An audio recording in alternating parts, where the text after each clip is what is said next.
अब तक आपने देखा कि ऋषिकेश घूमने आए श्रीमत की मुलाकात बाबा अमरनाथ से हुई और इत्तेफाक से हुई इस मुलाकात में माँ गंगा के किनारे शिव महिमा की धारा बहने लगी। भगवान भोलेनाथ और उनके शिवलिंग का संक्षिप्त परिचय देने के बाद बाबा 12 ज्योतिर्लिंग की कथा श्रीमत को सुनाने लगे, जिसकी शुरुआत प्रथम ज्योतिर्लिंग श्री सोमनाथ से हुई।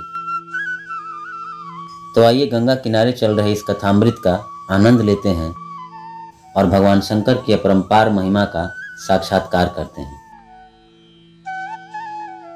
शिवपुराण के कोटि रुद्र संहिता के अनुसार भूत भावन भगवान शंकर प्राणियों के कल्याण के लिए तीर्थ तीर्थ में लिंग रूप से वास करते हैं।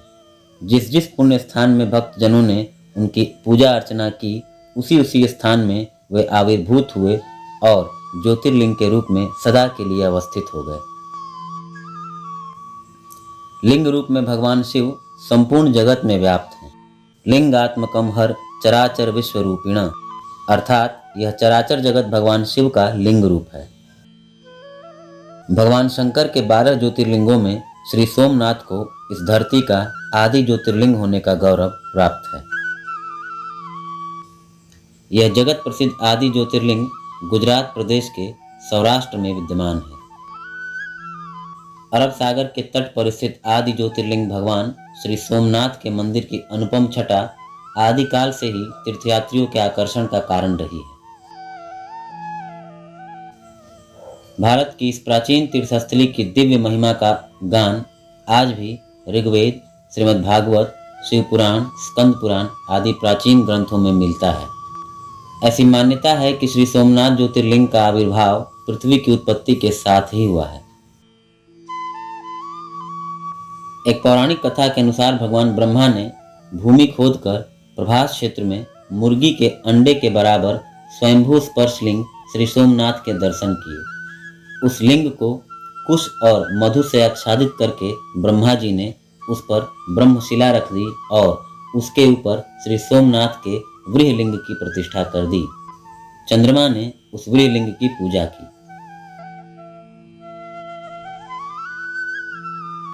श्री सोमनाथ का प्रथम मंदिर सोम यानी चंद्रमा के द्वारा बनवाया गया था। दूसरे युग में लंकापति रावण ने इसे चांदी से बनवाया। भगवान श्री कृष्ण के काल में इसका निर्माण लकड़ी से हुआ और भीमदेव सोलंकी ने इसे शिला का बनवाया। अंत में राजा कुमारपाल के काल में इस मंदिर को भव्य रूप दिया गया। शिवपुराण में श्री सोमनाथ के आविर्भाव का इतिहास प्रजापति दक्ष के द्वारा चंद्रमा को दिए गए शाप से जुड़ा हुआ है।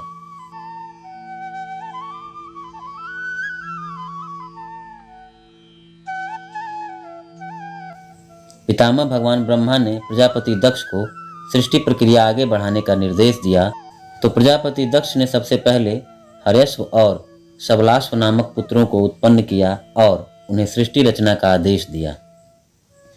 वे प्रजापति दक्ष की आज्ञा से प्रजा सृष्टि के उद्देश्य को लेकर नारायण सरोवर पर तपस्या करने के लिए चले गए। लेकिन नारद जी ने वहां पहुंचकर उन्हें सृष्टि के मार्ग से विरत कर सन्यासी बना दिया। इस पर दक्ष प्रजापति ने नारद पर क्रुद्ध होकर उन्हें कहीं अधिक देर तक न ठहरने और लोक लोकांतर में भटकते रहने का शाप दे दिया। जब दक्ष ने ब्रह्मा जी से नारद की शिकायत की तो उन्होंने दक्ष को कन्याओं की सृष्टि करने की सलाह दी। फिर दक्ष ने असिकनी के गर्भ से 60 कन्याओं को उत्पन्न किया। उन्होंने उनमें से 10 कन्याएं धर्म को, 13 कश्यप को, 27 चंद्रमा को, 2 भूत को, 2 अंगिरा को, 2 कृशाश्व को और शेष आर्यक्ष नामधारी कश्यप को ब्याह दी। चंद्रमा अश्विनी आदि 27 पत्नियों को प्राप्त करके अत्यंत प्रसन्न हुए। दक्ष कन्याएं भी चंद्रमा को पति रूप में पाकर आनंद से खिल उठी। दक्ष कन्याओं में रोहिणी सर्वांग सुंदरी और सर्वगुण संपन्ना थी, इसलिए चंद्रमा की उनमें सर्वाधिक आसक्ति हो गई। वे रोहिणी से अत्यंत प्रेम करने लगे। चंद्रमा की अपने प्रति उपेक्षा और उदासीनता से दक्ष की बाकी 26 कन्याओं को अत्यंत दुख हुआ। पति की उपेक्षा से अत्यंत दुखी होकर वे अपने पिता दक्ष के पास गईं और पिता से अपने दुख का कारण बताकर उसके निवारण के लिए यथोचित उपाय करने की प्रार्थना की। अपनी पुत्रियों की मनोव्यथा और चंद्रमा के विषम व्यवहार की बात सुनकर दक्ष भी अत्यंत दुखी हुए। वे चंद्रमा से मिले और उन्हें समझाते हुए कहा, हे कलानिधे, तुम पवित्र कुल में उत्पन्न हुए हो। तुम्हारी सभी पत्नियां तुम्हारे ही आश्रित हैं और तुमसे अत्यंत प्रेम करती हैं। फिर तुम्हारे प्रेम में विषमता क्यों है? अपनी पत्नियों के प्रति तुम्हारा अब तक का व्यवहार चिंताजनक है।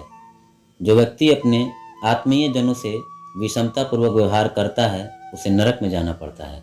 इस प्रकार चंद्रमा को समझाकर दक्ष अपने आवास पर लौट गए, लेकिन रोहिणी के प्रति अत्यंत आसक्ति के कारण चंद्रमा की बुद्धि भ्रष्ट हो गई थी। उन्होंने अपने पूज्य ससुर की सही बात पर ध्यान नहीं दिया।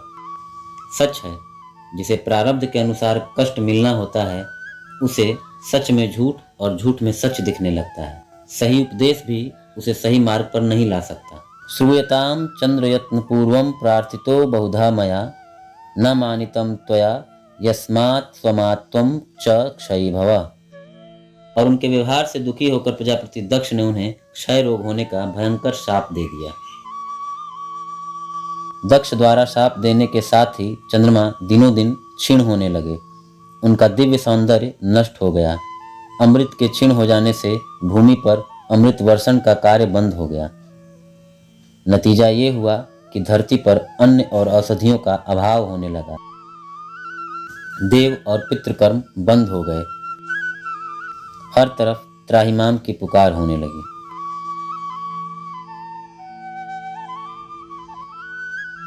चंद्रमा की प्रार्थना पर इंद्रादि देवता ऋषि मुनियों को साथ लेकर पितामह ब्रह्मा की शरण में गए।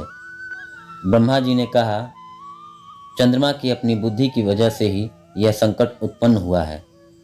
भावी को मिटाने में मैं असमर्थ हूँ। केवल आशुतोष भगवान शिव ही प्रसन्न होने पर भावी को मिटा सकते हैं।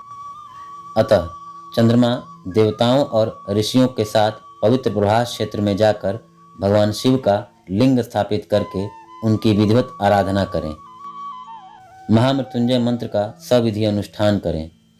कठोर तपस्या और महामृत्युंजय मंत्र के जप से प्रसन्न होकर भगवान भोलेनाथ चंद्रमा को आरोग्य प्रदान करेंगे।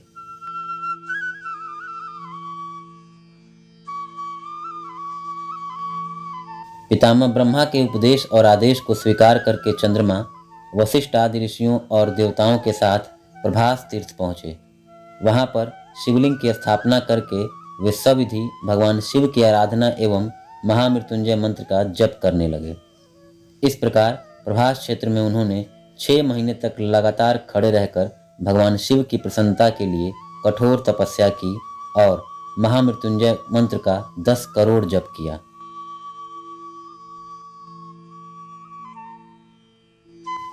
चंद्रमा की कठोर तपस्या से भगवान शिव प्रसन्न हुए। वे चंद्रमा के समक्ष अपने दिव्य रूप में प्रकट हो गए। कर्पूर गौर भस्म लेपित वदन नागेंद्र हार से विभूषित भगवान आशुतोष की दिव्य छटा को देखकर चंद्रमा भाव विभोर हो गए। प्रेम के कारण उनकी आंखों से आंसू छलक पड़े और भाव विह्वल स्वर में उन्होंने भगवान शंकर की स्तुति करते हुए कहा कि हे प्रभु, आपने अपनी कृपा से हमें अपना दिव्य दर्शन देकर कृतार्थ कर दिया। वेद भी आपकी सीमा का निर्धारण न कर सकने के कारण नेति नेति कहकर शांत हो जाते हैं। मैं मूढ़ और अदम भला आपकी क्या स्तुति और आराधना कर सकता हूँ। भगवान शिव ने कहा, चंद्रदेव, मैं तुम पर प्रसन्न हूँ और मेरे प्रसन्न होने पर मेरे लिए कुछ भी अदेय नहीं है। मैं तुम्हारी प्रत्येक कामना पूर्ण करने का वचन देता हूँ। तुम अपनी इच्छा अनुसार वर मांगकर संतुष्ट हो जाओ। चंद्रदेव बोले, हे महेश्वर, मैं अपने पूज्य ससुर के शाप से क्षय रोग से ग्रस्त होकर लगातार क्षीण शक्ति होता जा रहा हूँ। आप मेरे अपराधों को क्षमा करके मुझे आरोग्य और यश प्रदान करें। भगवान शिव ने कहा, चंद्रदेव, मैं तुम्हें अमरत्व प्रदान करता हूँ।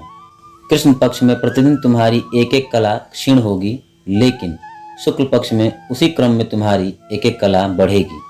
इस प्रकार प्रत्येक पूर्णिमा को तुम 16 कलाओं से पूर्ण होकर पूर्ण चंद्र हो जाओगे। इस प्रकार भगवान शिव की कृपा प्राप्त करके कलाहीन चंद्र पुनः कलाधर हो गए और सारे संसार में सुधा की किरणों के द्वारा प्राण संचार होने लगा।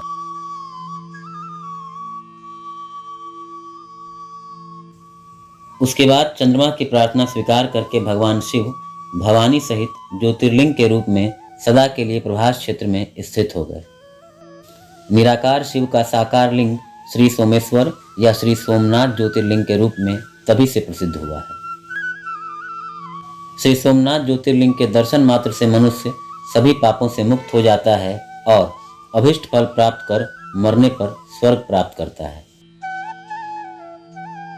मनुष्य जिन जिन कामनाओं के उद्देश्य से इस तीर्थ का सेवन करता है वह उन फलों को प्राप्त कर लेता है, इसमें तनिक भी संशय नहीं है। जय श्री सोमनाथ। हर हर महादेव।